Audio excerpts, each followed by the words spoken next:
Suscríbete a nuestro canal TVC Play y activa las notificaciones.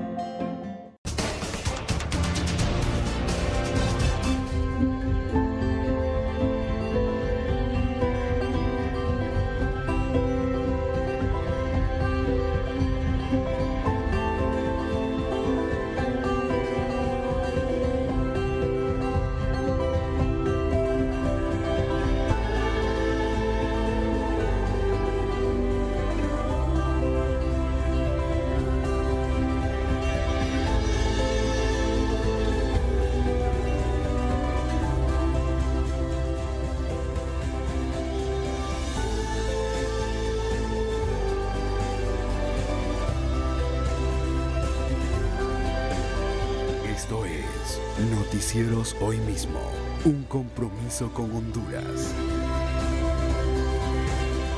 Buenas noches televidentes de Noticieros Hoy Mismo. Lo último en noticias y lo importante para Islas de la Bahía se ha generado el día de hoy, cuando en conferencia de prensa las representantes de la empresa Ferry Galaxy, que son los que se dedican al transporte de pasajeros vía marítima de Roatán La Ceiba y La Ceiba a Roatán, pues han brindado una conferencia de prensa para dar a conocer el inicio del pilotaje el próximo lunes. Mañana entra a inspección las dos terminales marítimas en la ciudad Puerto de La Ceiba y acá en Roatán. Y el lunes inicia ya con su primer viaje de Roatán hacia La Ceiba a las 7 de la mañana. Escuchamos al empresario Ron McNabb, quien nos brinda esta información. Y ya lunes empezamos con el pilotaje, que será el lunes, miércoles y viernes, en un horario de 7:30 de Roatán a La Ceiba y 2 p.m. de La Ceiba a Roatán. Ya después del lunes 14, si todo va bien, pilotaje va bien, ya quedamos con un horario establecido de 7:30 saliendo de Roatán hacia La Ceiba y 4:30 saliendo de La Ceiba hacia Roatán. Y cualquier persona que no presenta síntomas de ningún tipo de enfermedad, temperatura o nada, puede viajar y con tal puede pagar el boleto, puede venir. Y es que lo que se ha manifestado es que en estos días de pilotaje, o sea, la próxima semana, a partir del lunes, el pasaje costaría alrededor de 500 lempiras saliendo de la isla hacia la ciudad Puerto de La Ceiba. Eso es lo que les puedo informar desde Roatán, Islas de la Bahía. Continuamos con más información con nuestro compañero Alexis Gutiérrez. Buenas noches. La sección económica es presentada por Banco Atlántida. Descarga Atlántida Móvil, conéctate a tu banca digital y crea tu usuario. Un gusto saludarle, compañero Isaac Calix, desde la cabecera departamental en Santa Bárbara. Bueno, quiero comentarles que aquí la empresa campesina 4 de Mayo de la comunidad de Arenales, Gualala, Santa Bárbara, y que son productores de cría de tilapias, están siendo afectados por la pandemia del COVID-19, ya que sus ventas han disminuido considerablemente. Escuchamos a continuación aquí en Noticieros Hoy Mismo al presidente de esta organización. Y bueno, han bajado enormemente las ventas y eso pues nos tiene preocupado, pues los altos costos de producción, pues eso también nos ha llevado a echar mano a lo poquito que teníamos como un capital de emergencia que teníamos por ahí, y eso pues ya prácticamente ya está quedando en cero. Y la otra parte es el llamado a las instituciones tanto del Estado como internacionales de que necesitamos apoyo financiero, porque en este momento que es crucial para hacer las siembras necesarias para que el otro año ya podamos abastecer a las escuelas, de las cuales pues esperamos de que ya allí se puede firmar el convenio con Codemud. Quiero comentarles, televidentes de Noticieros Hoy Mismo a nivel nacional, edición estelar, que estos campesinos están pues realmente preocupados y le piden a la población de Santa Bárbara que puedan ir a este centro piscícola donde funciona el Instituto Nacional Agrario INA para que puedan comprarles sus productos. En vivo desde Santa Bárbara y junto a nuestro compañero Cristian Molina, vamos a una pausa comercial aquí en Noticieros Hoy Mismo. La sección económica fue presentada por Banco Atlántida. Descarga Atlántida Móvil, conéctate a tu banca digital y crea tu usuario.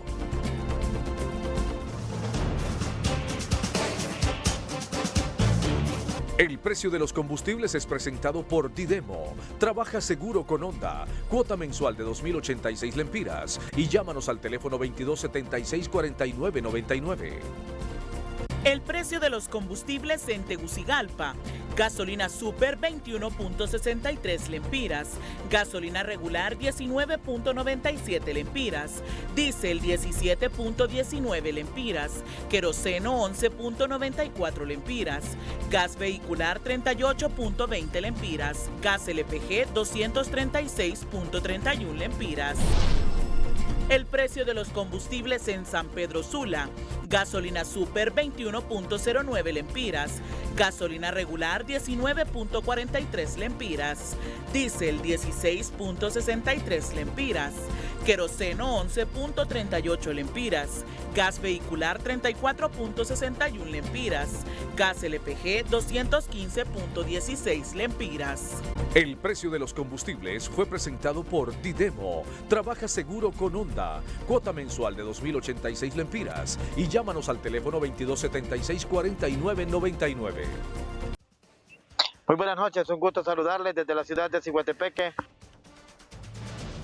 Desde el Transporte Unido de la ciudad de Ciguatepeque. El sector interurbano se encuentra con serias dificultades y una de ellas es que ya se encuentran totalmente listos para el pilotaje. Lo que está faltando son los salvoconductos.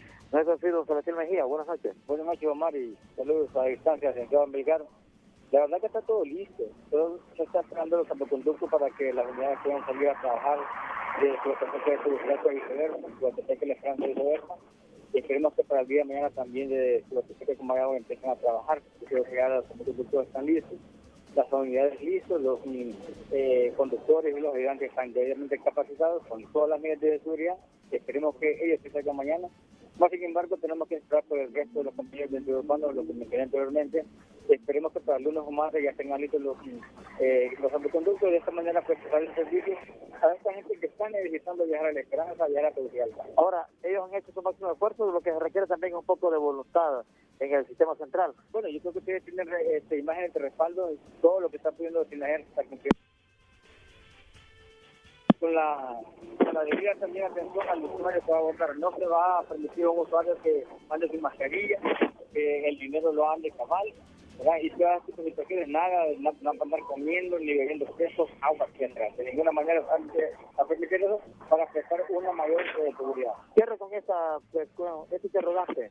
El transporte de Ciguatepeque no está para retroceder, al contrario está para ir hacia adelante. No, definitivamente hay que demostrar al gobierno que sí se puede trabajar. Aunque debo decir que en el sector urbano está en pérdida ahorita. Por eso hemos estado reclamando el 100%, ¿verdad? Y aprovechamos al gobierno que dé el 100% de la capacidad. No solo urbanos, sino que también y suburbanos, porque salir de una pandemia de 6 meses sin trabajar y salir a laborar en pérdida no viene a caso tampoco, ¿verdad? Es un llamado para el gobierno y la gente que se nos dé también el 100% de la capacidad de las unidades. Muchas gracias a Sebastián Mejía, que nos ha hablado sobre las problemáticas diferentes que tiene el transporte interurbano para poder salir a laborar en los próximos días. Aquí desde el Boulevard Internacional de Francisco continuamos con más información, aquí a través de Noticieros CNI.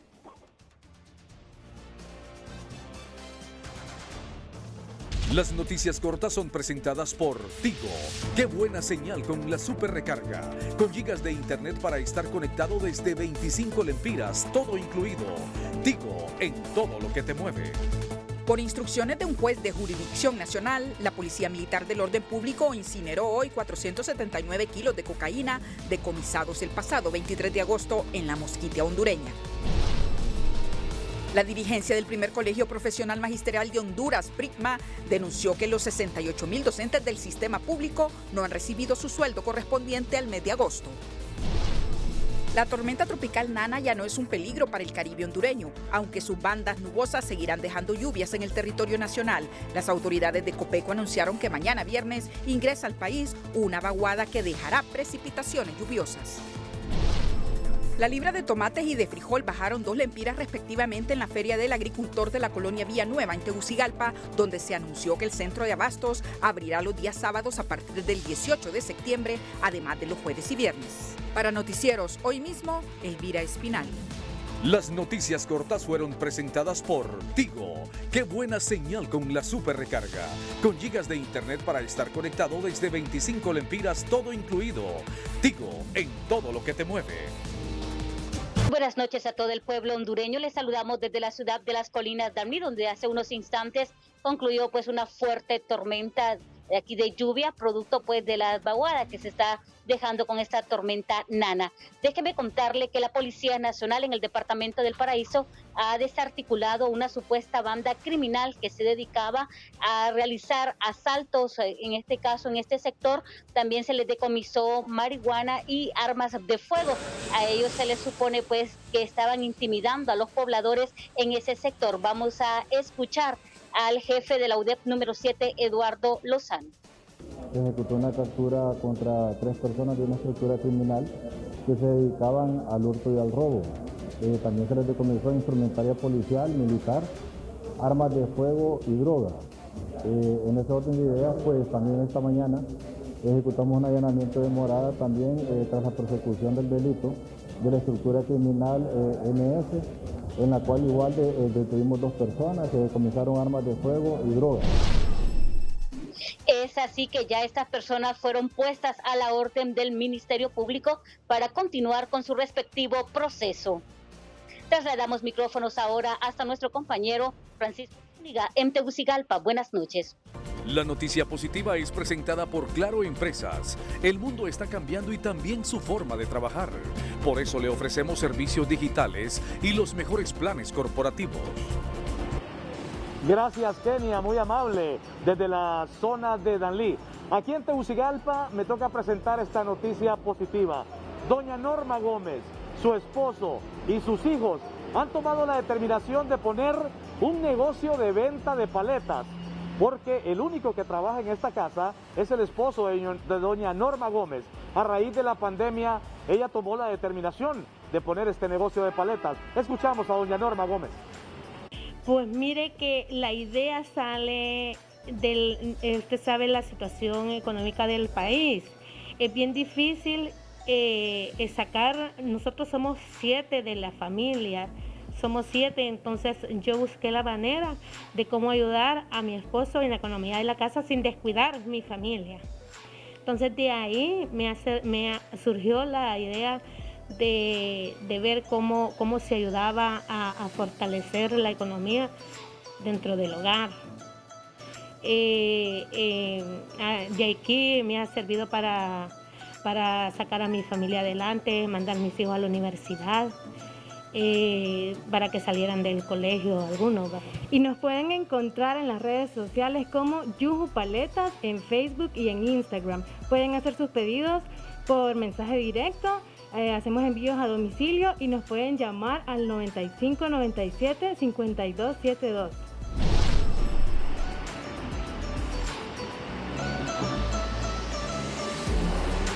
Así es, pues emprendedores como estos y en temas de pandemia, vean ustedes qué bonito, familias que se unen para trabajar principalmente en esta actividad. Ni la pandemia detiene a los catrachos cuando tienen esta actividad de realizar paletas para salir adelante. Vamos a la pausa comercial en los noticieros hoy mismo. La noticia positiva fue presentada por Claro Empresas. El mundo está cambiando y también su forma de trabajar. Le ofrecemos las herramientas de transformación digital que su empresa necesita.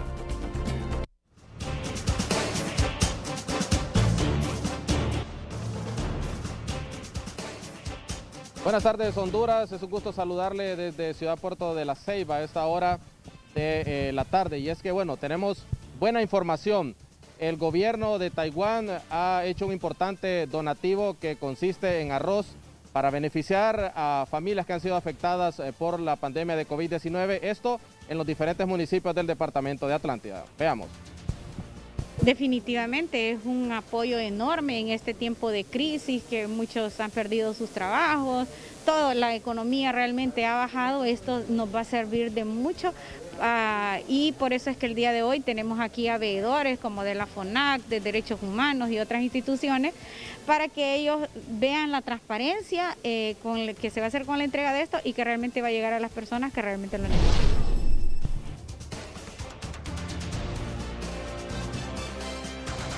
Continuamos con más información aquí en los noticieros hoy mismo. Buenas tardes.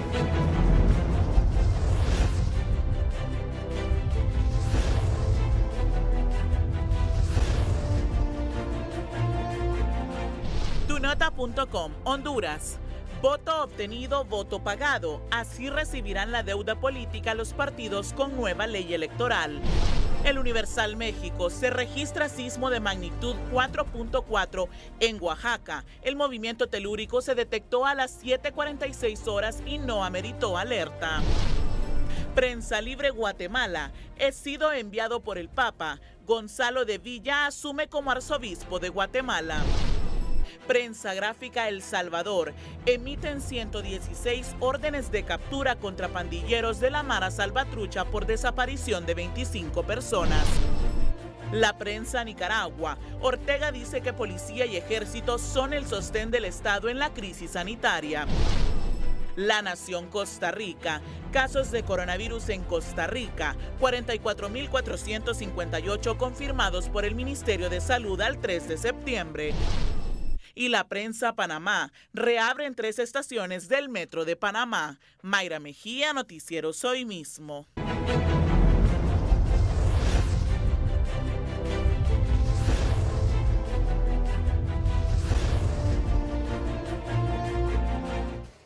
Y estos son titulares de otras noticias importantes de hoy.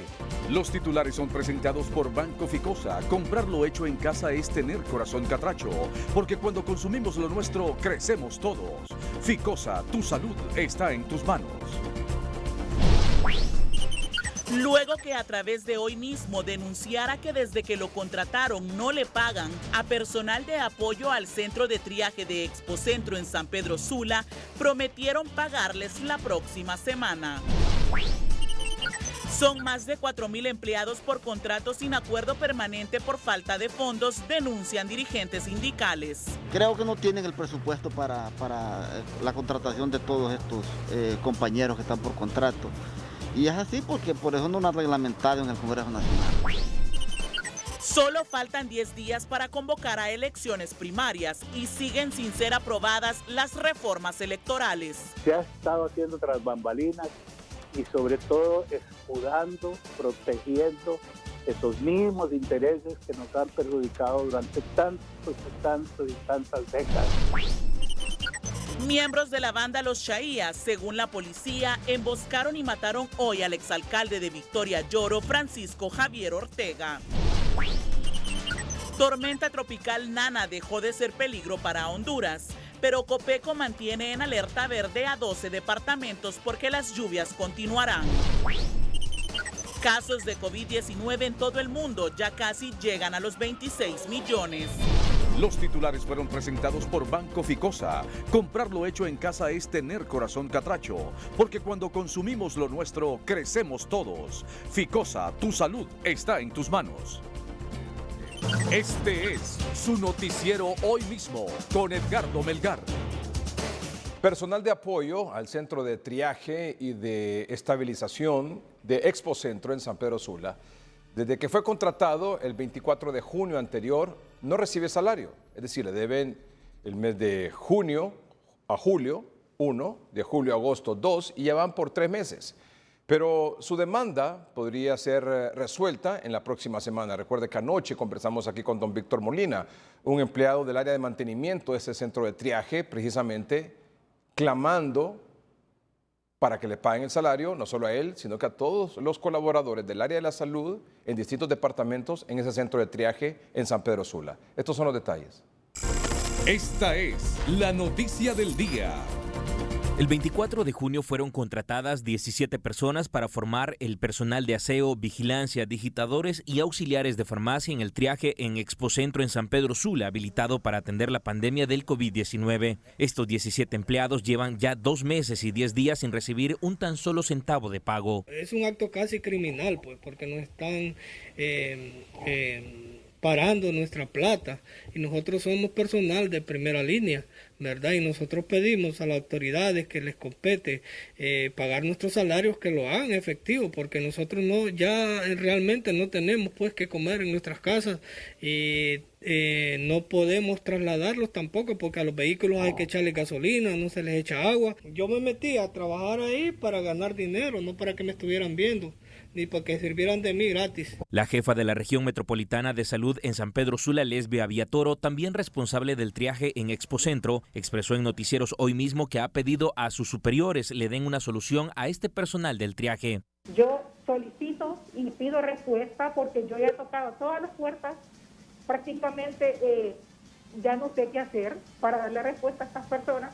Tengo toda la documentación que hemos enviado como región solicitando respuestas, y es justo que a estas personas se les honre su pago y se les otorgue el contrato. La solicitud hecha pública en Noticieros Hoy Mismo dio resultados. Villatoro se reunió con el subcomisionado de Copeco para San Pedro Sula, Ronnie Rodríguez, y acordaron resolver la demanda de los empleados del triaje. El día de hoy por la mañana llegamos al acuerdo que se iba a emitir los contratos y se van a hacer contratados por parte de la Comisión Permanente de Contingencias para elaborar estos contratos y que los firmen en un par de días, y poder tramitar el pago sería otro par de días para... creemos que ya la próxima semana está solucionado el pago de estas 17 personas. ¿Y se les haría el pago de lo que se le debe? De los 2 meses que se le adeudan, y ya el contrato cubriría también el tercer mes para que no haya ningún problema o atraso con el pago de los mismos. Rodríguez agregó que hubo un malentendido en Tegucigalpa en torno a quién le correspondía honrar estos pagos, pero que quedó definido que será Copeco el responsable de efectuarlos. Marlon Reyes, Noticieros Hoy Mismo. Muy bien, don Víctor Molina, buenas noches. Buenas noches, señor. ¿Cómo está usted? Bien, conversamos ayer, hace 24 horas. ¿Cómo está la situación ahora ahí para usted y para sus compañeros en el centro de triaje, en Expocentro, en San Pedro Sula? Bueno, miramos que la luz ya se encendió. Entonces, cuando una luz está encendida, todo se ve. Gracias a Dios nos han dado buena información de que las próximas semanas se firman los contratos, y la misma semana están depositando la plata que nos deben. De los 2 meses, ¿verdad? Correcto, 2 meses dicen que van a pagar, sí. Muy bien, son 17 en total ahí en ese centro de triaje. Sí, estaba en ese promedio. Yo había promediado 15, pero si son 17, ellos sabrán, ¿verdad? Ellos saben el listado que tienen ahí. Muy bien. ¿Verdad? Bueno, nos alegramos, surtió efecto la conversación que tuvimos anoche aquí en el noticiero y la denuncia que usted interpuso aquí en este medio.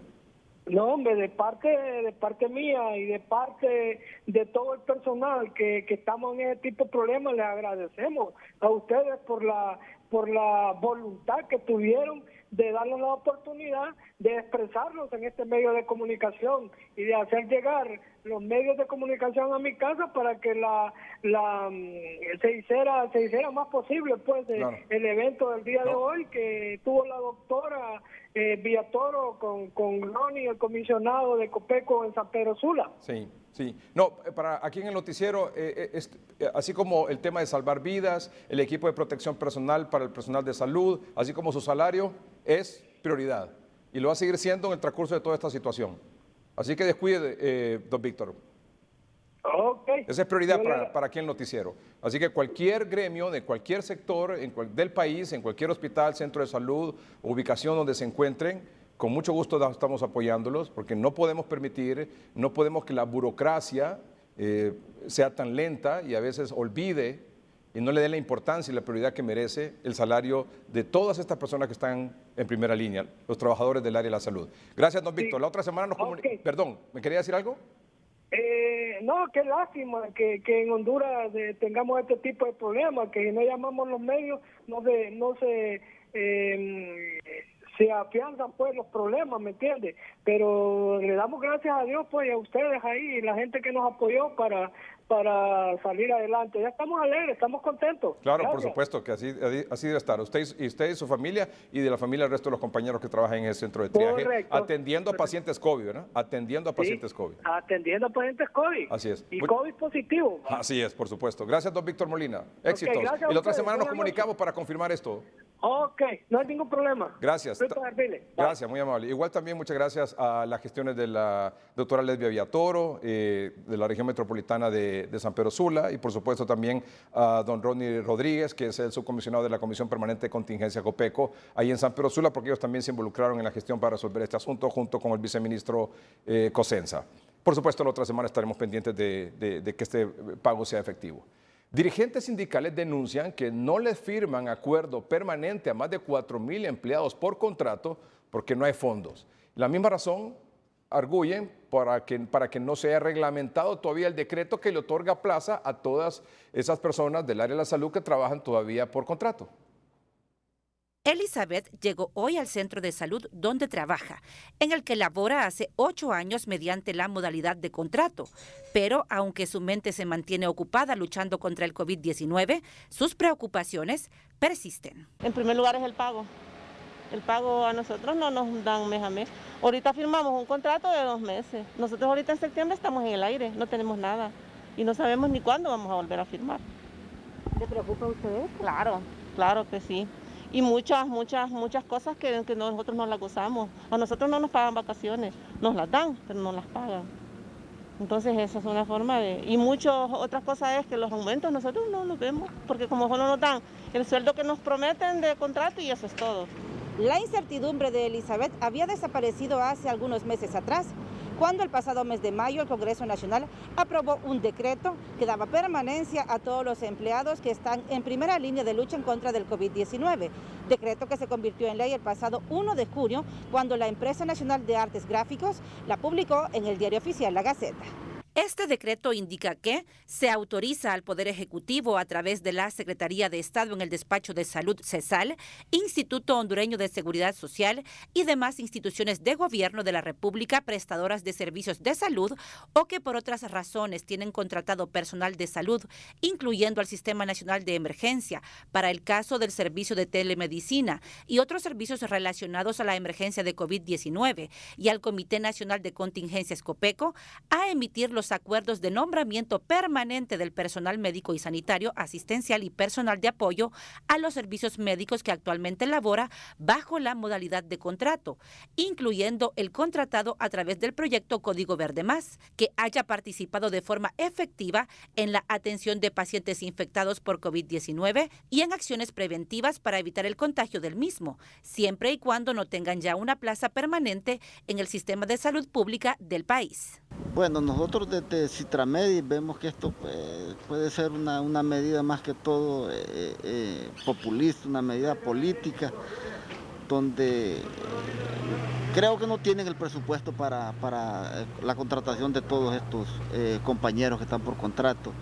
Y es así porque por eso no lo han reglamentado en el Congreso Nacional. Sí, claro, sentimos que esto es un engaño tanto a los compañeros que están por contrato como a nosotros que estamos por acuerdo, porque esto al no contratar a ellos hay problemas con la gente de contrato porque a veces no les pagan, los compañeros van a movimientos y esto pues sobrecarga de trabajo a los que estamos por acuerdo. Según este parlamentario, el presupuesto al momento de la aprobación del decreto ya había sido identificado. Los fondos estaban plenamente identificados y el Estado tenía en el momento de la aprobación de este decreto la capacidad presupuestaria, la posibilidad y la disponibilidad para poder pasar al personal de salud a acuerdo. No se ha hecho porque han utilizado el dinero en otras cosas. Esa es la realidad. No tiene hoy por hoy el Estado la capacidad de pagarles porque se han robado el dinero. Y después se enojan porque la gente se pregunta dónde está el dinero. Mientras este diputado del Congreso Nacional afirma que se analizó cada punto a tomar en cuenta en la discusión. Se aprobó con la absoluta responsabilidad que se requiere. Lo que pasa es que ahora tiene que ponerse en práctica lo que se aprobó. O sea, ahí es donde entra la voluntad y la eficiencia del nuevo ministro de Finanzas y también la voluntad y eficiencia del gobierno como tal, porque los médicos lo están esperando. Y voy a decir algo, cuando se aprobó fue una discusión del legislativo con el ejecutivo y vino el presidente y presentó un proyecto mejorado.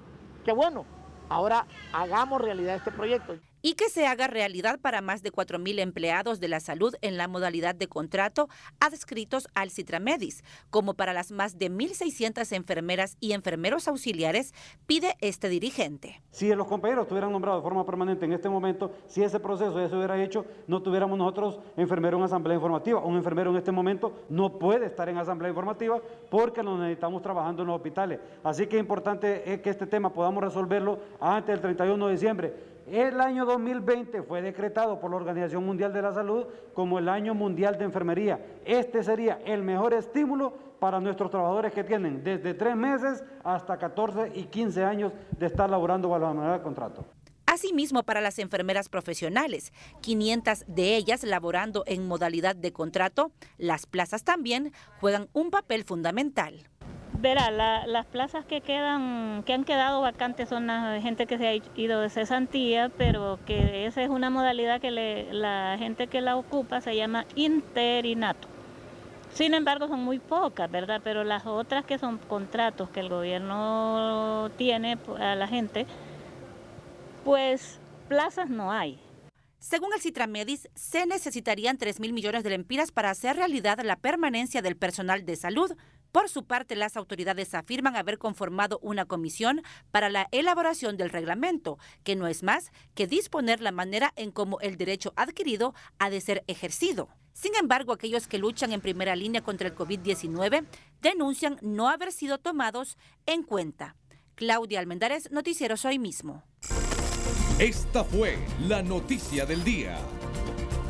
Al menos 8 hombres de la banda de los Chaillas mataron hoy en una emboscada en la aldea de San Juan al exalcalde del Partido Liberal en Victoria, Lloro, Francisco Javier Ortega. Estos son los detalles.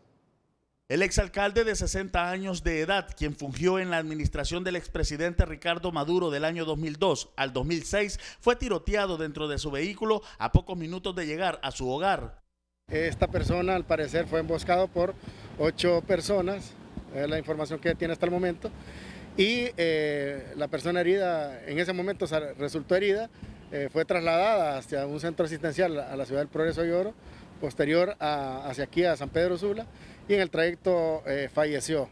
Se tiene hasta el momento la información preliminar es que la víctima es una persona que ejerció como alcalde en lo que es el municipio de Victoria y Oro.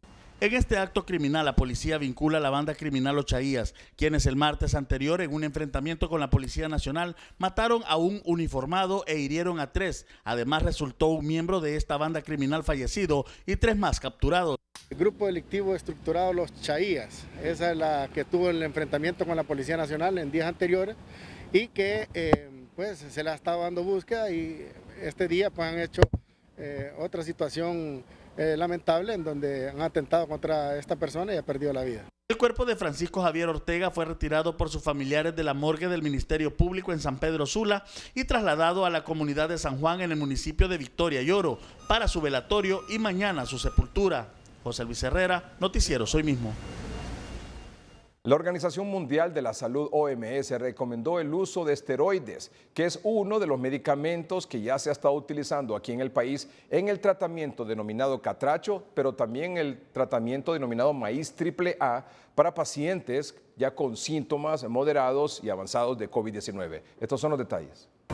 La sección de salud es presentada por Activ. Vive, disfruta y actívate.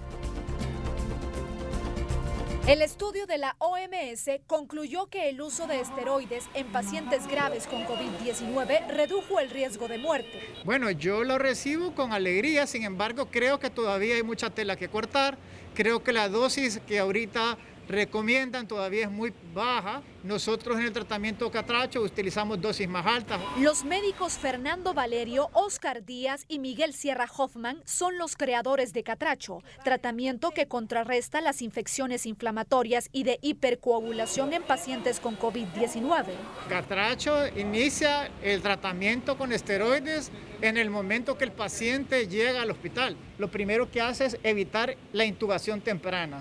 Los medicamentos de Catracho son colchicina, antiinflamatorio, tocilizumab, ivermectina, anticoagulante, cloroquina o hidroxicloroquina, high flow o 2, oxígeno de alto flujo y pronación. El antiinflamatorio que se usa en este tratamiento es un esteroide conocido como dexametasona.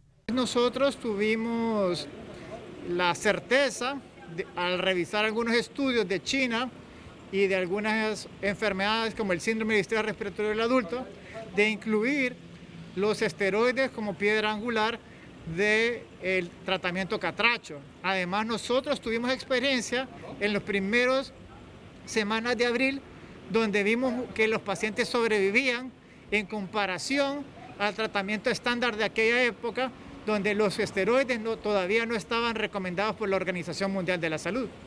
El tratamiento Catracho ha cruzado fronteras a tal punto que será presentado en un congreso virtual en Suiza. Rocío Hernández, Noticieros Hoy Mismo. La sección de salud fue presentada por Activ. Vive, disfruta y actívate. Habilitan una nueva unidad de cuidados intensivos de primer nivel con 17 camas para atender pacientes COVID-19 en el Instituto Hondureño de Seguridad Social en San Pedro Sula. Esta es la información con Jason Maldonado. Las autoridades del Instituto Hondureño de Seguridad Social habilitaron la nueva unidad de cuidados intensivos para pacientes graves con COVID-19 en San Pedro Sula. La capacidad nuestra de esta que acabamos de aperturar son de 17 camas.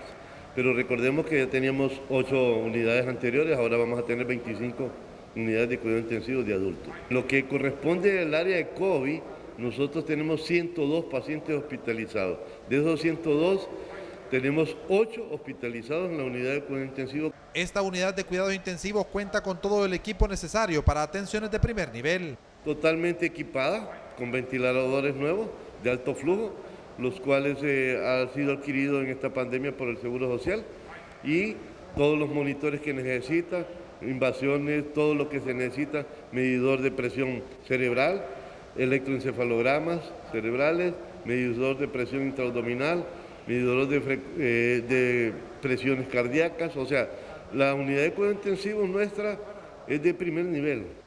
Con la habilitación de esta nueva unidad de cuidados intensivos, el Instituto Hondureño de Seguridad Social en San Pedro Sula cuenta con más cupos para atender pacientes graves de COVID-19 y así salvarles la vida. Jason Maldonado, Noticieros Hoy Mismo. Hoy con el doctor Omar Videa, médico internista, está con nosotros esta noche, como todos los jueves. Doctor, bienvenido, gracias por estar aquí. Muchas gracias, licenciado Edgardo Melgar. Estamos listos para analizar lo que ha sido las 25 semanas de la pandemia y en particular estos últimos 7 días que nos ha dejado muchas lecciones a analizar esta noche. 25 semanas ya con COVID-19. El próximo jueves, 6 meses. 6 meses ya, medio año. Sí, el próximo jueves cumplimos 6 meses. Es decir, el próximo jueves es 10. 10. Entonces los 6 meses se cumplen exactamente el 11. El 11. El viernes 11. Bueno, viernes pero 11. estamos a los 6 meses, el próximo jueves tendremos un programa espectacular, doctor. No se lo pierda. Es decir, de análisis sobre este particular, sobre este tema. Bueno, ha denominado el doctor para el informe de esta noche del hallazgo de la semana 25, con brazos abiertos, la zona rural recibe al COVID-19. Eso es lo que está ocurriendo en esta última semana 25, ya lo veremos en detalle, donde aproximadamente 7 de 10 casos que se han reportado en la última semana pertenecen al área rural. Vamos a un corte comercial, en un momento continuamos. Eso es lo que se necesita, oxígeno para la mosquita. Buenas noches, licenciado, ¿cómo está usted? Difícil la respuesta, doctor, difícil la respuesta. Solo agradecerle este espacio, licenciado, gracias. Qué tremendo esto. En momentos así, de incertidumbre, temor, angustia y dolor, no solo se trata de dar las noticias o de señalar, denunciar y cuestionar lo que no se hace o lo que se hace mal.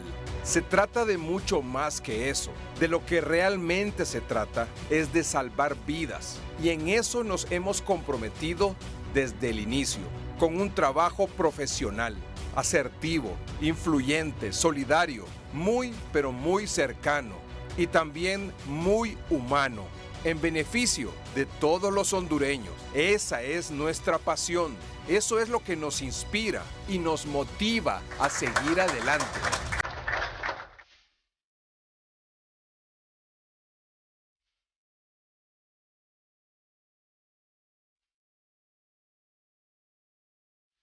Edgardo Melgar, el periodista con más credibilidad.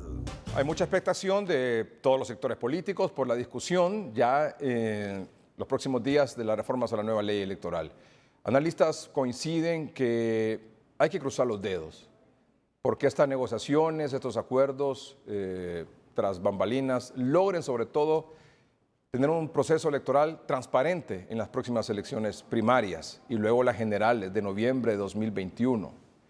Que se realicen, como está establecido en la ley electoral, en tiempo y forma las elecciones primarias de marzo, el 14 de marzo, y luego en noviembre, finales de noviembre, las elecciones presidenciales en 2021. Y que sea un proceso con una nueva tarjeta de identidad, con un censo depurado, con propuestas de los precandidatos de los partidos políticos previo a las elecciones primarias de marzo y luego, por supuesto, de los candidatos ya una vez electos previo a las elecciones generales de noviembre de 2021.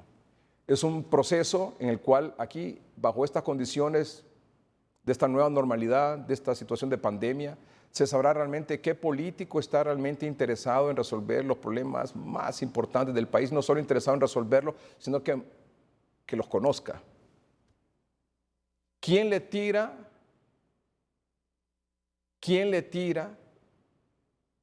fuego?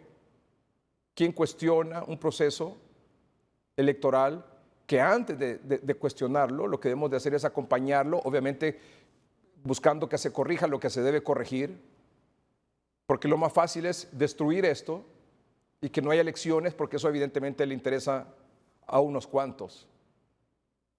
Ojo con esto, porque todavía está ahí sobre la cabeza de algunos, rebotando el tema de la constituyente. Ojo con esto.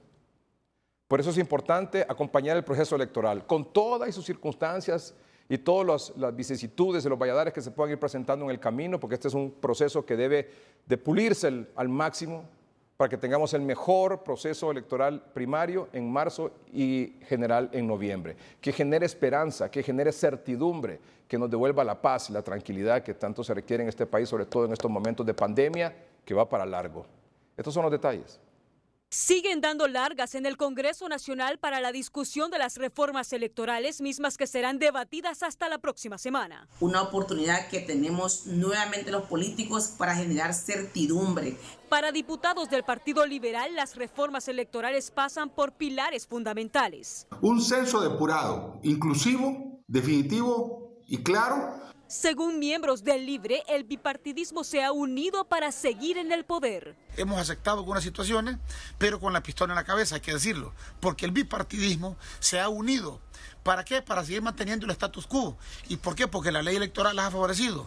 Para el designado presidencial Ricardo Álvarez, la palabra mágica de estas elecciones debe ser la transparencia. Esa es la palabra mágica, para que después no hayan grandes confrontaciones y divisiones y enfrentamientos. La transparencia es fundamental en las elecciones y en el gobierno. Sobre la creación de nuevos partidos en la contienda electoral, el alcalde Nasri Tito Asfura es del criterio que todos tienen derecho a participar. No, mire, somos hondureños todos, papi. Aquí no hay extraterrestres. Todos somos hondureños y todos tenemos el derecho de participar. El próximo lunes inscriben el Partido Salvador de Honduras, cuyo líder Salvador Nasralla dice que para que las reformas electorales no sean de maquillaje, tienen que tener... Pero el acta electrónica, y si algún día tienen la oportunidad de entrevistarla a ella, pregúntenle por el acta electrónica. Eso garantiza legitimidad. La segunda vuelta, el voto hondureño en el exterior. Estas tres cosas son básicas. La sociedad civil pide madurez a la clase política. Bueno, yo creo que el país está esperando sabiduría, madurez por parte de la clase política nacional. Hay una cuenta pendiente bastante elevada en materia de reforma electoral. Para analistas, las reformas electorales se han discutido tras bambalinas con los mismos actores. Me temoriza que esta manera en que se ha estado discutiendo la nueva electoral, que compete a 6 millones de electores, es el interés de 6 millones de hondureños que van a ir a las urnas. Se ha estado haciendo tras bambalinas y sobre todo escudando, protegiendo esos mismos intereses que nos han perjudicado durante tantas décadas. No, yo tengo grandes reservas. Mire, la misma gente con las mismas ideas, los mismos escasez de principios, va a darnos un producto igual o peor. No podemos estar esperando. Aquí lo que hay que hacer es cruzar los dedos, implorarle al cielo que por favor se apiade de estas pobres personas que pretenden controlar el país. Para las reformas de la nueva ley electoral, el tiempo se agota porque solo tienen 10 días para convocar a elecciones internas. Jackie Redondo, Noticieros, hoy mismo. Bueno, hay una buena noticia porque a partir de la próxima semana ya tunota.com es Tu Nota, periódico digital, pero también periódico impreso. Aquí está una muestra de ello. Por eso está aquí Jennifer Girón, que forma parte del staff de Tu Nota. Jennifer, buenas noches, gracias por venir. ¿Nos puede explicar en qué consiste esto, por favor? Así es, buenas noches, Edgardo. También buenas noches a todo Honduras. Yo soy portadora de muy buenas noticias, y esto porque Televicentro y Emisoras Unidas, empresas líderes de comunicación en cuanto a trayectoria, alcance y demás, vienen a presentar y a expandir su marca Tu Nota. Y estamos hablando de un periódico impreso que ustedes lo ven acá. Esta es la nueva apuesta de Televicentro y Emisoras Unidas. ¿Por qué lo decimos así? Porque tunota.com, el sitio web, ya conquistó audiencias a nivel digital, logrando que 6.8 millones de personas se informen en este portal a menos de un año de su lanzamiento. Sin embargo, se están buscando nuevas formas para que el contenido llegue a más audiencias, llegue a más personas. En estos tiempos de pandemia, obviamente el tema digital ha cobrado tanto auge, tanta fuerza a nivel nacional y por supuesto mundial. Pero el reto de un periódico impreso, ¿cómo será distribuido en medio de esta pandemia? Así es, sabemos que por prevención no es recomendable ya empezar a distribuirlo esto de forma presencial, de forma física. Por eso queremos empezar con una etapa a nivel digital. ¿Qué vamos a hacer? Vamos a enviar siempre ese periódico, pero a través de canales digitales como WhatsApp, correo electrónico, redes sociales, además de que podrán descargarlo desde el sitio web tunota.com. Pero hacia allá vamos, Edgardo, realmente esa es la visión, y cada semana se va a evaluar todo esto, todo el tema pues, de la pandemia, para ver cuál es el momento idóneo y empezar a distribuirlo de forma física. ¿Cuándo se lanza el periódico? A partir del lunes empezamos lunes a distribuirlo. próximo, Sí. ya Aquí venimos a anunciarlo y el lunes vamos a enviar. Muy bien. ¿Y cuál diría usted que es el beneficio, aparte de los lectores, por supuesto, que tendrán una variedad informativa, porque tunota.com tiene una agenda noticiosa sumamente variada, pero aparte de los lectores, en este caso los anunciantes? Los anunciantes, como usted sabe, pues en un periódico impreso tienen la oportunidad de pautar en el periódico, pero también con la novedosa forma de distribución podrán realizar activaciones de marca en el punto de distribución del periódico. Esa es una de las cosas que tenemos para los anunciantes, además de que tienen que tomar en cuenta que esta es publicidad multiplataforma, porque alcanzamos el área digital, el área impresa y también activaciones de marca en el punto de distribución. Muy bien. ¿Qué más quisiera agregar usted en relación al lanzamiento de tunota.com, periódico digital, y muy próximamente, bueno, a partir del lunes y muy próximamente ya el periódico impreso, como una muestra que tenemos esta noche aquí en el programa? Bien, quiero resaltar, destacar que este periódico es gratuito. Los hondureños podrán tomarlo de los estantes, porque van a haber puntos de distribución, como le digo, donde lo podrán tomar, pero también habrán personas distribuyéndolo a nivel nacional. Así que lo que les quiero decir es que lo tomen, lo lean y lo pasen a los usuarios para que así más personas se informen con Tu Nota. Gratuito, entonces. Gratuito. Muy bien, excelente, excelente. No solo por el contenido, sino por esta nueva apuesta muy completa de Televicentro, ahora con este periódico digital. Primero comenzó como un sitio web. Así es, un portal de noticias. Un portal de noticias. Sí. Ahora es un periódico digital, a partir del lunes. Y luego un periódico impreso. Impreso, esa es la visión. Bien. Excelente, gracias, felicitaciones. Jennifer Girón es de staff de tunota.com. A partir de este lunes próximo ya es un periódico digital y próximamente un periódico impreso. Impreso, muy bien, que usted tendrá al alcance. ¿Será a nivel nacional la distribución impreso también? Sí, a nivel muy bien, nacional. Excelente. Y de forma gratuita. Vamos a un corte comercial, ya regresamos.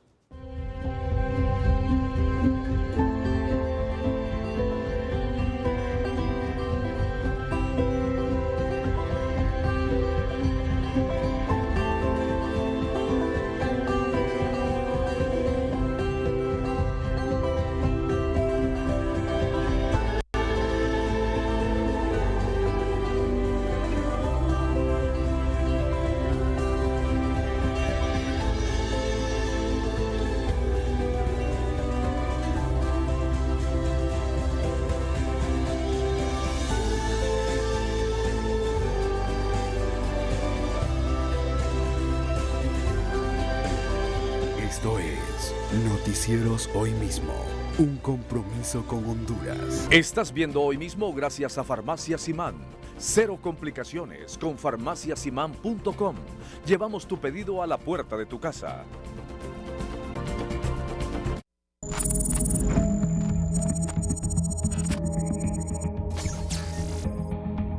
Los hallazgos de la semana 25, COVID-19 en Honduras. Ponemos por favor, ahí, gracias.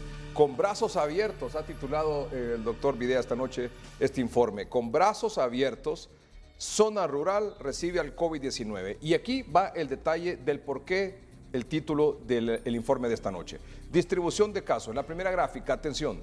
La distribución de casos COVID-19 en Honduras por género.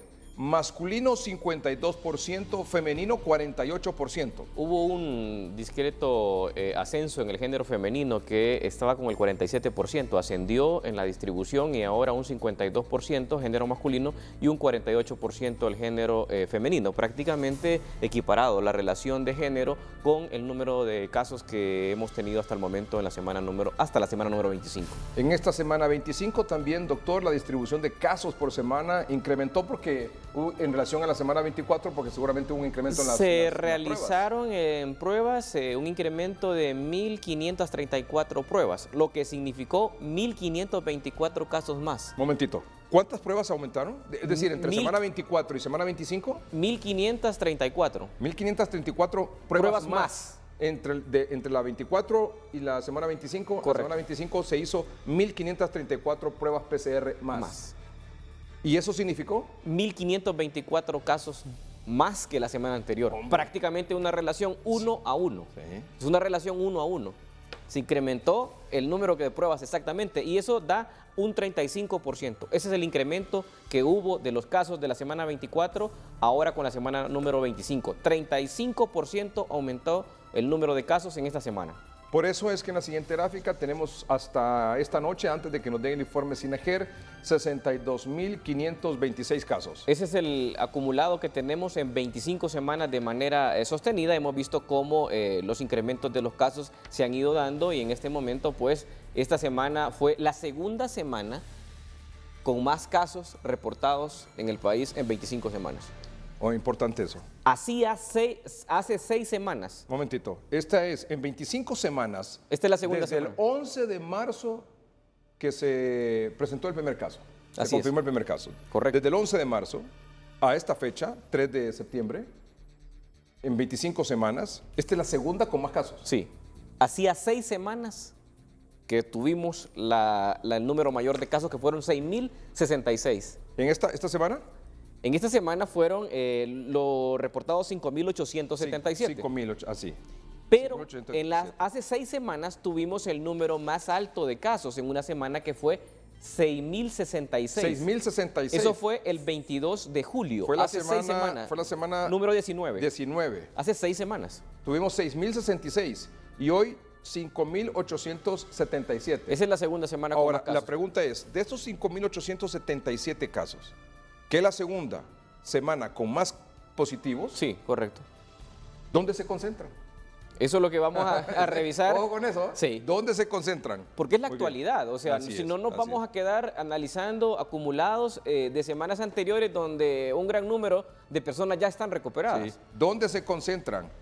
En este momento tenemos más de 50.372 personas recuperadas. ¿Por qué? Porque con la nueva definición de recuperación, si una persona ya está sin síntomas 10 días después de haber sido diagnosticado, máximo 14 días, ya se considera recuperado. Entonces, todas las personas que del 19 de agosto hacia atrás enfermaron de COVID-19 y lógicamente están vivos, se consideran ya recuperados clínicamente, lo que representaría, extrayendo el número de muertos hasta esta semana, que deberíamos de tener 50.372 recuperados. Se requiere entonces de cerciorarnos de que esas personas no han fallecido. Así es, así es. Ahora, por definición. Bajo este nuevo esquema, entiendo es un esquema que viene de Estados Unidos. Correcto. 14 días, un asintomático ya no contagia. Sí, ya no contagia. A los 14 días ya no contagia, de haber sido diagnosticado. Sí, y desde los 10 días ¿Y puede volver al trabajo? Sí puede volver al trabajo. De hecho, en Estados Unidos ya se está tomando como norma en Honduras que una persona que se diagnosticó como asintomático o en fase leve, o sea que aquella persona que tuvo los síntomas clásicos y que y transcurrieron 10 días desde su diagnóstico y que en su último día, el día 10 desde el inicio de la enfermedad, ya no tiene síntomas, ya se establecen las normas que puede reincorporarse a laborar sin la necesidad de tener que tomar una nueva prueba de PCR. Y ojo, sin tener que estar valorando los anticuerpos, porque hay muchas empresas que siguen haciendo las consultas de muchos trabajos donde las personas siguen teniendo los anticuerpos positivos, porque son anticuerpos que se han fortalecido y que los han mantenido pese a haber tenido hace un mes la enfermedad y siguen teniéndolos en casa. No es un criterio. Los anticuerpos no demuestran la presencia actual del virus, sino que el virus estuvo en el organismo y generó el cuerpo defensas contra el virus que los agredió. Vamos a ver, un paciente diagnosticado con COVID-19, obviamente positivo, pasan 14 días, no se complicó, apenas tal vez dolor de cabeza, dolor de garganta, los primeros síntomas, no pasa de ahí. Se toma su tratamiento, a los 14 días ya no contagia. Ya no contagia. Puede volver a su trabajo. Puede volver a su trabajo. No le hacen PCR. No se le hace PCR y se establece ahora que desde el momento del diagnóstico con 10 días es suficiente. Pero si a esos 10 días, 12, 13 o 14 días, asintomático y que puede regresar a su trabajo, se hace una prueba rápida o una prueba de antígenos y le aparece positiva. Si le aparece positiva, eso es esperado, porque ya han transcurrido 14 días donde esperaríamos que el IgM comience a resultar como positivo. Aunque aparezca positivo, ¿puede volver a trabajar? Puede volver a trabajar. Ya no contagia por definición de las 2 semanas desde el inicio de los síntomas, pero si esa persona ha continuado con fiebre, ha continuado con síntomas desde el momento que se terminan esos síntomas, hay que hacer un nuevo conteo es para otra eso. cosa. Sí. Estamos hablando de 0 síntomas. De 0 síntomas. Incluyendo una persona que estuvo hospitalizada. Ya no serían 14 días. Los hospitalizados se habla de que puede ser desde 14 hasta 21 días. Hasta 21 días. O sea que sí se tiene que establecer la categoría de complicación que tuvo la persona. O sea, no es que a todas las personas se les debe de hacer llevar a su trabajo o incorporarlos a la actividad que venían haciendo cotidiana si tuvieron una fase moderada o grave de la enfermedad. Claro, por supuesto. Sí. Es que cada caso. Sí. Pero estamos hablando de los asintomáticos o de personas con síntomas leves. Pero quien tiene que tomar esa decisión, y es por el hecho del por qué no vemos más recuperados, ya hemos visto en las cadenas que se nos han informado de que recuperados por revisiones clínicas, pero se tienen que intensificar esas revisiones, porque ese criterio de darlo como recuperado, igual se hace en Estados Unidos, es previo una evaluación médica. No solamente es que ya me voy a trabajar. Muy bien. Que quede claro eso, ¿verdad? Porque se presta confusión. Previa evaluación médica. ¿Cortés y Francisco Morazán siempre con más casos, doctor? Sí, el departamento de Cortés y Francisco Morazán en esta semana han acumulado el 18 y el 17%. Una diferencia que está 4% en el total nacional en las 25 semanas, pero en lo que va de esta semana en particular es Cortés con el 18%. Muéstrame la gráfica full pantalla, por favor, a pantalla Francisco completa. Morazán, 17%. Sí. Atlántida, con un 10% de todos los casos de esta semana. Atlántida, muy cercano de lo que es Cortés y Francisco Morazán. Colón en el 4º lugar con el 7.9% y en el 5º lugar Choluteca con el 7.90%. Estamos hablando en esta gráfica que están apreciando del porcentaje, el número de casos y porcentaje de lo que fueron los últimos 7 días de reportes de pruebas procesadas. ¿Qué quiere decirnos con eso entonces? Que hay un gran porcentaje, un 35.4% de los casos se distribuyeron en Francisco Morazán y en Cortés, pero como verán en los mapas subsiguientes, el resto está en el área regional rural. Y así está en este mapa. Ahí está el porcentaje de las regiones en Honduras, que está dividido en las 7 regiones, donde la región nororiental, que comprende los departamentos de Atlántida, el departamento de Colón, gracias a Dios, e Islas de la Bahía, tiene un 11.6% de todos los casos.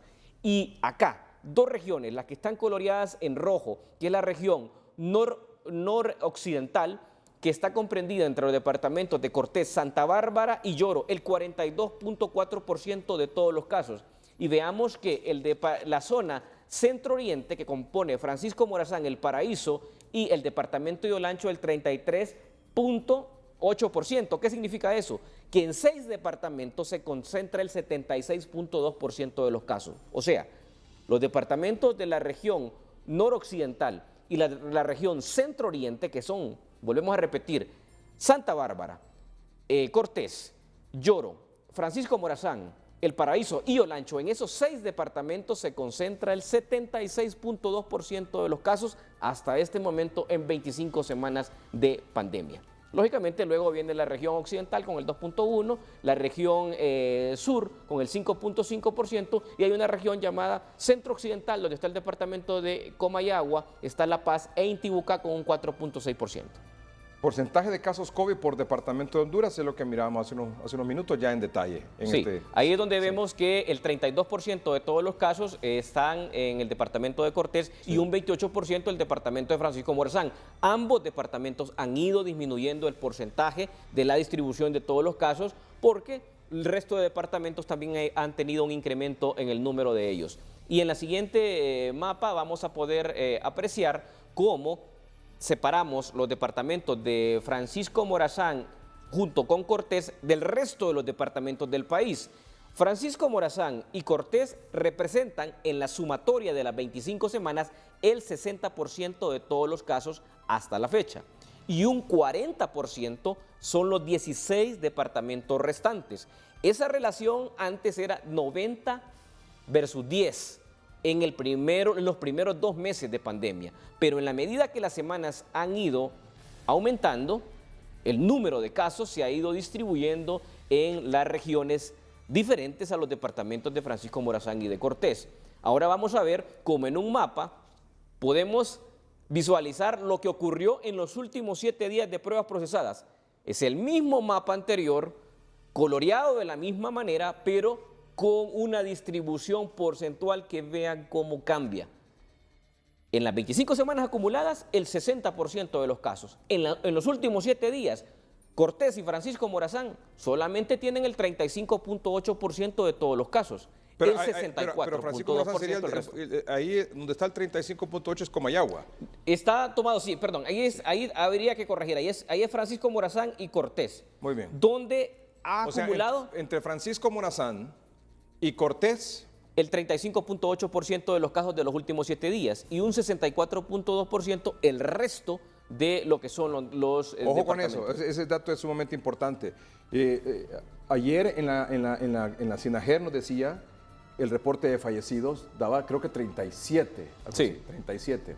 De esos 37, solo 9 corresponden a Cortés y a Francisco Morazán. El resto era la distribución. Más eran de otros departamentos. Sí. Es lo que ha venido diciendo usted, doctor, la preocupación permanente porque esto se está yendo al interior, a la zona rural. Veremos. Y lo que usted ha dicho ya está ocurriendo. En hospitales, aquí en la capital, hospitales COVID, quiero decir, que han tenido una disminución sumamente importante y sostenida, yo diría ya que por 2 meses. Por 2 meses. Por 2 meses. Es decir, la mitad de...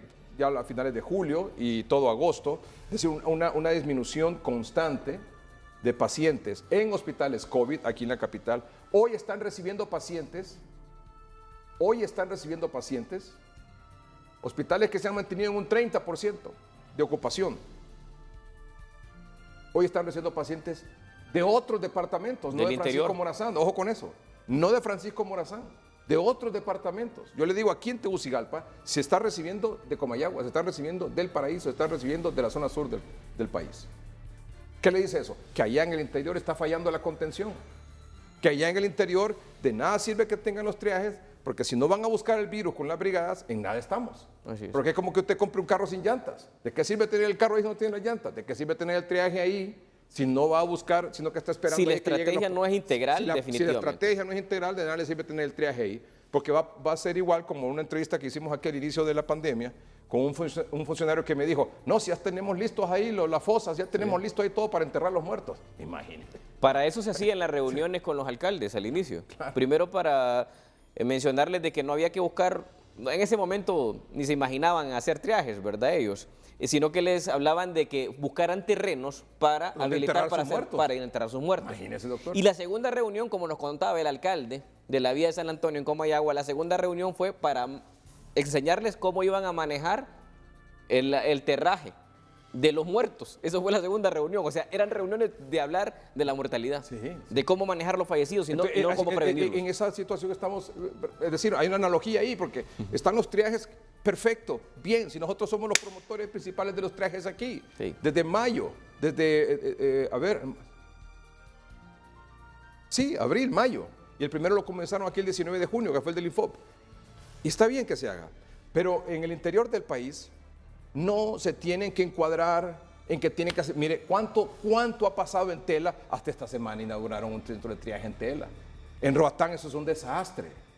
El hospital ayer inundado. Sí, inundado. Tengo historias estas de hoy que las vamos a presentar mañana, de gente que ha salido pero corriendo con pacientes graves para Tegucigalpa y San Pedro Sula con COVID-19 porque no hay quien los atiende, porque no había oxígeno en Roatán, doctor. Correcto. Entonces, ¿de qué sirve que tenga el triaje si no tienen la atención integral que constituye la columna vertebral de la estrategia de la pandemia? Las brigadas. Porque estamos nada más esperando en los triajes ahí a que lleguen los pacientes. Recordémonos que llegan generalmente, doctor.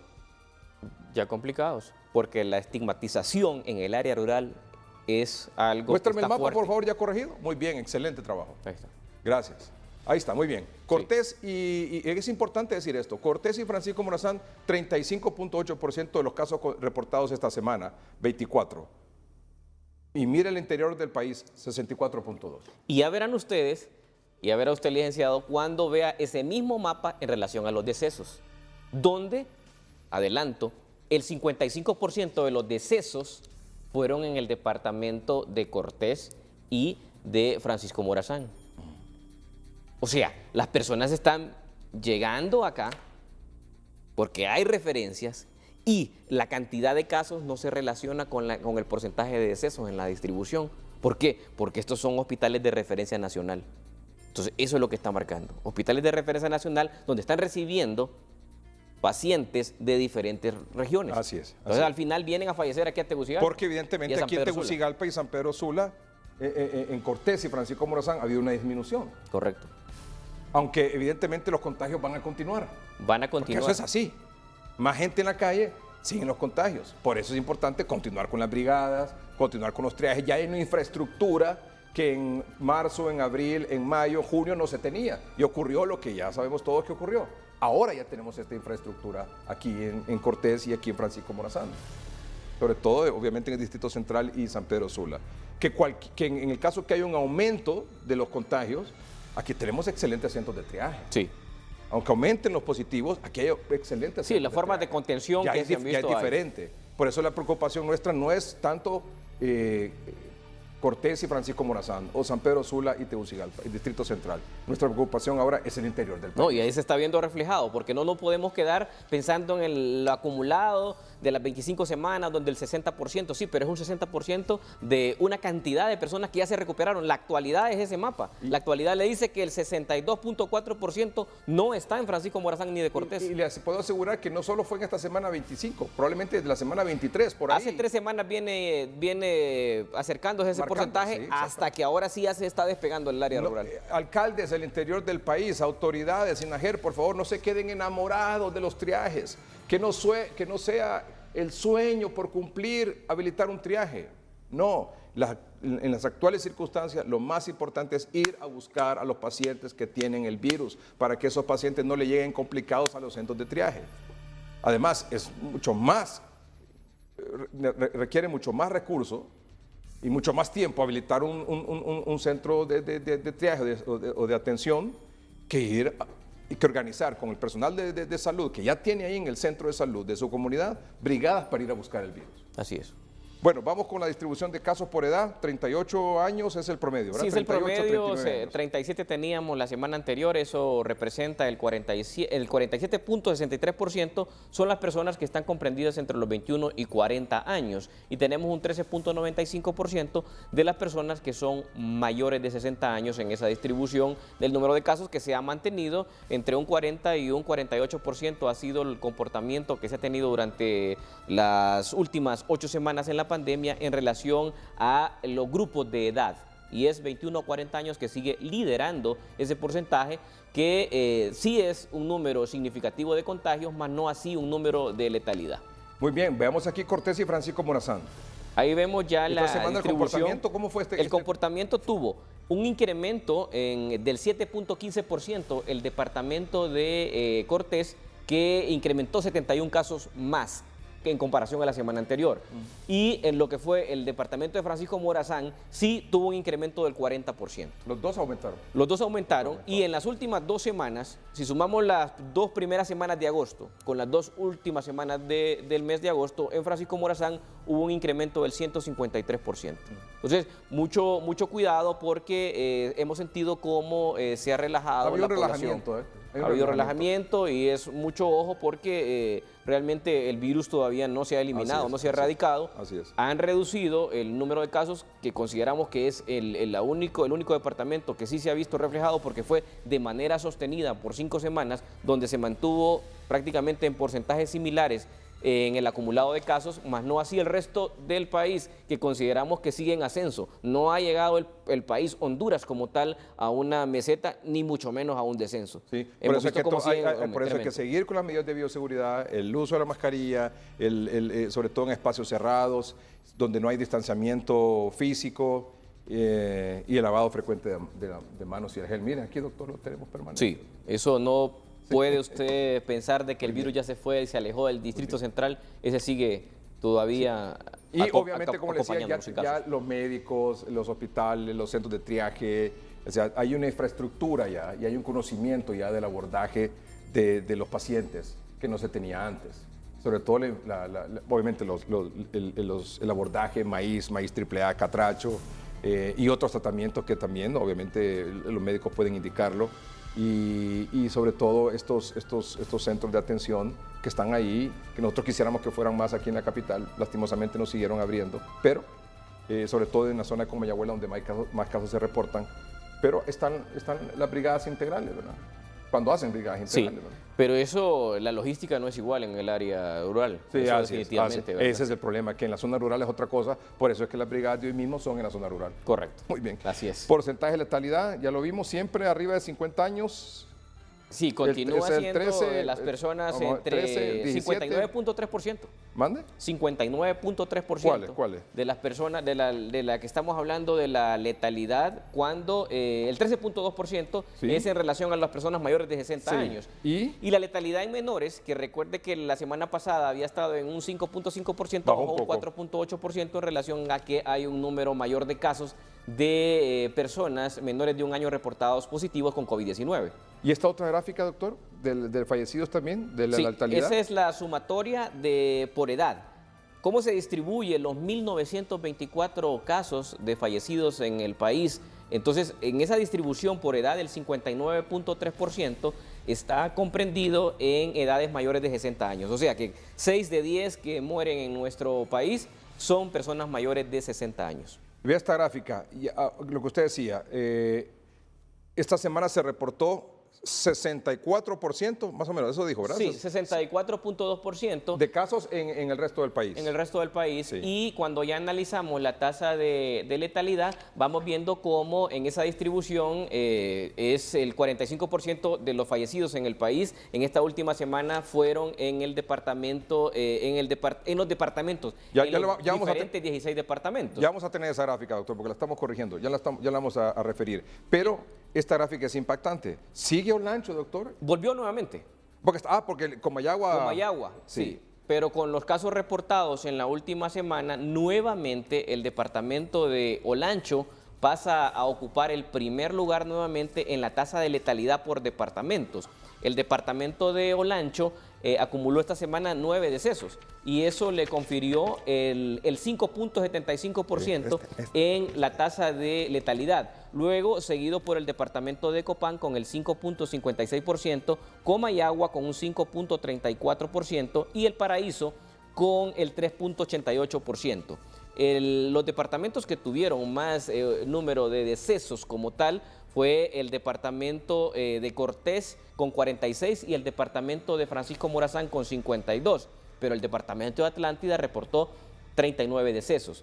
Es importante mencionar cómo en los departamentos varía mucho según la capacidad logística en la atención. Llama poderosamente la atención que el departamento de Yoro, por ejemplo, que es el departamento que ocupa el 4º lugar en el número de casos, el departamento de Yoro es el número 18 en relación al número de fallecidos entre las personas que han enfermado por COVID-19 en ese momento. Entonces, hay una diferencia importante porque el departamento de Yoro, cuarto lugar en el número de casos, pero el lugar número 18 en lo que es la letalidad. De similar condición ocurre con el departamento de Atlántida, que es el tercer departamento con el número de casos, pero es el número 13 en lo que es la relación casos fallecidos. ¿Por qué? Porque estos departamentos de una u otra manera tienen una mayor logística. De hecho, en el departamento de Atlántida se cuenta con un número mayor de un hospital, con una facilidad en el acceso, por ejemplo, a los hospitales en San Pedro Sula, similar al departamento de Yoro, que a pesar de tener el hospital de Progreso, también por la cercanía con San Pedro Sula, tiene una mejor logística en lo que es la atención. Entonces, es importante eso, porque aquí vamos en la parte regional a analizar que, si bien es cierto, Atlántida es el tercer departamento con el mayor número de casos, pero es el número 13 en relación a la letalidad, en relación a decesos con casos, igual el departamento de Yoro. Sí. Y ya... Esto es lo que usted refería, mira, está corregida la gráfica. Correcto. En cuanto a decesos, mirábamos antes que en esta última semana, la semana 25, el 35% de los casos, pártame en pantalla, el 35% de los casos estaba en Cortés y Francisco Morazán. En Cortés y en Francisco Morazán. Y que el 64% de los casos estaba en el resto del país. En el resto del país. Muy bien. Eso en cuanto a casos. A casos. Pero en cuanto a letalidad, en cuanto a fallecidos esta semana, 55% entre Cortés y Francisco Morazán y el resto del país 45%. Sí. ¿Qué le dice eso a usted? La explicación está clara. Las personas los decesos que se han reportado a nivel de estos departamentos, hay mucha persona que ha sido referida por cuadros complejos de la enfermedad, por el desbordamiento que pudiésemos decir que existe ya a nivel hospitalario en otras regiones y que, lógicamente, la población que se está recibiendo en estos centros en Francisco Morazán y de Cortés, los casos son mucho más complejos. ¿Y qué termina con ello? Usted sabe que el tiempo es clave aquí para determinar la recuperación o el salvarle la vida a una persona. Así es. La tardanza en el tiempo de acción cuenta y pasa factura. Y eso va a seguir ocurriendo y por eso la letalidad vemos cómo se va incrementando y vemos que no son los principales departamentos que tienen más casos los que más relación de letalidad tienen, sino los que mejor están logísticamente. Por eso esa gráfica que reporta la letalidad, bueno, nos pone en evidencia. Póngame esa gráfica otra vez, por favor, porque esta gráfica pone en evidencia el abordaje en cada departamento. En cada departamento, así de sencillo. Esta gráfica, póngame la gráfica anterior, la de porcentaje de letalidad por COVID-19 por departamento. Esa es la gráfica. Esa, mira aquí, ¿qué está diciendo esto? Que Olancho no se están haciendo bien las cosas. Tampoco en Copán, en Comayagua, El Paraíso, principalmente. ¿Hay más casos en Cortés? Sí, pero se está muriendo más gente en Olancho. Sí, en la relación de los que enferman con los que mueren. Porque ese es el punto. Al final sabemos que la contención del avance de la pandemia es bien difícil. Ahí en Olancho está fallando la contención. La contención es la que está fallando. Ahí en Copán está fallando la contención. Sí. Ahí en Comayagua está fallando la contención. Sí, porque se tiene que detectar. En El Paraíso está fallando la contención. Sí. Ahí va la atención primaria. Y estos 4 departamentos, Olancho, Copán, Comayagua y Paraíso, sostenidos, doctor. Sostenidos. Que de varía pasa uno o dos, el segundo lugar, pero se mantiene. Están disputando ahí los primeros 3, 4 lugares estos departamentos. Sí. Esto no puede ser. Y es un mes ya, con esa tendencia. Exactamente. Es un mes que sigue viéndose, se sigue cobrando vidas. Y ahora no solamente vemos que incrementa la letalidad, sino que en la distribución diaria del reporte de fallecidos, como usted bien lo mencionaba, en esta semana, ha ido incrementando y se va viendo el reporte de más departamentos que reportan decesos y ni junto Francisco Morazán y Cortés lo superan. ¿Por qué? Porque está llegando y nosotros en las zonas rurales estamos esperando al COVID con los brazos abiertos. ¿Por qué con los brazos abiertos? Porque falta la adopción de medidas. En estos lugares no solamente se necesitan triajes, se necesitan brigadas, atención primaria. La gente... Hay una estigmatización que hace que las personas no salgan. Eso se tiene que romper. En el área rural es todavía mucho más arraigado ese concepto. La gente no sale. Si no los van a buscar a la casa, van a salir hasta que ya van prácticamente en agonía. Que estuvimos en Sabana Grande, doctor, en la brigada del martes pasado, estábamos en el parque. Sí. Y fuimos a visitar algunos lugares, negocios que estaban abiertos. ¿Enfrente? Sí, alrededor del parque, que se querían, no querían hacerse pruebas. No, que ya bien displicente. Sí. Hasta que encontramos uno con la disposición para hacerse la prueba. Se hizo la prueba, 2 personas, uno positivo y uno negativo. Sí. Pero lo que dice el doctor es cierto, es decir, la gente, es difícil, doctor, es difícil. Mire, yo me quedé impresionado con eso. Obviamente hay algunos lugares más que otros, pero no querían colaborar, no querían someterse a la prueba. Y si son asintomáticos y están contagiando gente, y después, como dice usted, le desarrollan los síntomas, ¿a dónde van a ir a parar? Si el centro de triaje no hay en Sabana Grande. Tal vez esta semana lo habilitan. ¿Por qué? Porque no tienen el oxígeno. ¿Por qué? Porque no tienen el manómetro. Pero si tienen un centro de salud, como le decíamos nosotros al alcalde, póngale las pilas al alcalde con el centro de salud, habilítelo con los recursos que tiene, no sueñe con el centro de triaje para que no pierda tiempo y para que no invierta tanto dinero en una infraestructura que le va a tomar sus días o semanas habilitarlo, ¿verdad? Porque implica personal, implica los tanques de oxígeno, el manómetro, etcétera, etcétera, ¿verdad? Por eso en estos centros de triaje también es importante que lo tengan todos los municipios para pacientes en una condición moderada que requieran. Pero si no se hacen brigadas, tuvimos el caso de la señora que recorrió 4 horas. Sí, y hay aldeas más distantes que esa de 4 horas a la cabecera municipal. Doctor, aquí entrevistamos el otro día a un señor que estaba quejándose porque no le habían pagado un técnico de salud ambiental. Sí. Aquí en la capital lo entrevistamos ayer y me decía, sí, ya nos pagaron gracias a la gestión del noticiero, qué bueno. El punto es, me dice, yo tengo aquí en mi centro de salud de trabajo 14 colonias y me sé quién vive ahí, cuántas personas de la tercera edad, etcétera, etcétera, etcétera. Esos son los técnicos de salud ambiental que están adscritos a todos los centros de salud del país. Y son los que deben de encabezar, junto con microbiólogos que hagan las pruebas y junto con médicos y lo demás, que realicen estas brigadas integrales en barrios y colonias, aldeas y caseríos en el interior, en los municipios, doctor. Eso es lo que hay que hacer. Sí. ¿Por qué no se hace, doctor? Porque falta la estrategia, porque falta la voluntad, la dirección. Y eso debe de empoderarse a nivel municipal. Por eso felicitamos las gestiones que cada alcaldía va tomando, como la alcaldía de Choluteca con el alcalde Quintín Soriano, de buscar una forma de tener un diagnóstico temprano a través de las pruebas de antígeno. Sí. O sea, hay diferentes estrategias. En este momento, a nivel rural, tiene que llegar las brigadas a las aldeas y a los caseríos. Ahí está el ejemplo. A las aldeas y a los caseríos. Mire, yo no quiero decir algo que hay alguna respuesta. No quiero decir. Lo que estoy queriendo decir es que algo está fallando en el abordaje de Olancho, Copán, Comayagua y El Paraíso sobre todo. Y no estamos hablando de abordaje clínico o médico, no estamos hablando de eso, porque los hospitales van a dar la atención, pero los están desbordando.